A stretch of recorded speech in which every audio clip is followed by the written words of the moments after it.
आज आपण महाराष्ट्र सरकारची योजना मुख्यमंत्री ग्रामीण पशुधन उद्योजकता योजना राज्यस्तरीय योजना याविषयी माहिती बघणार आहोत। तर सर्वप्रथम आपण भाग 1 मध्ये 5 दुधाळ गाय आणि किंवा म्हैसी हे बघणार आहोत। तर अर्ज कोण कोण करू शकते याच्यासाठी तर सर्व प्रवर्गातील शेतकरी, अल्पभूधारक असतील, अत्यल्प भूधारक असतील, महिला बचत गट असतील, भाडेतत्वावर करार केलेले शेतकरी, 3 ते 5 वर्ष करार केलेला असावा, वन हक्कधारक शेतकरी, अल्पभूधारक म्हणजे किती हेक्टरपर्यंत असावे तर 1 ते 2 हेक्टर असणारे शेतकरी, अत्यल्प भूधारक म्हणजे 1 हेक्टरपर्यंत भूधारक असणारे शेतकरी।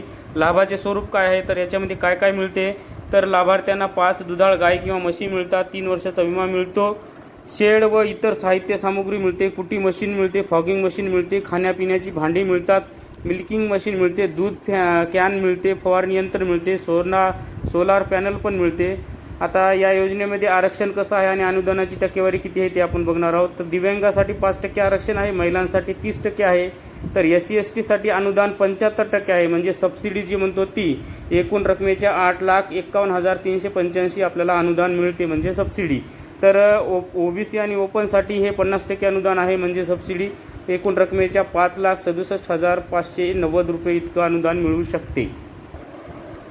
पात्रता काय तर 1 एकर स्वतःची जमीन किंवा 5 वर्ष नोंदणीकृत भाडेपट्ट्याची जमीन असावी, वन हक्कधारकांना ही अट लागू राहणार नाही, पशुपालन दूध व्यवसायाचे शासकीय किंवा निमशासकीय संस्थेचे प्रशिक्षण प्रमाणपत्र असावे, अर्ज करताना प्रशिक्षण प्रमाणपत्र नसल्यास अनुदानाचा लाभ घेण्यापूर्वी प्रशिक्षण घेणे आवश्यक राहील किंवा 2 वर्षाचा दूध व्यवसायाचा अनुभव असावा।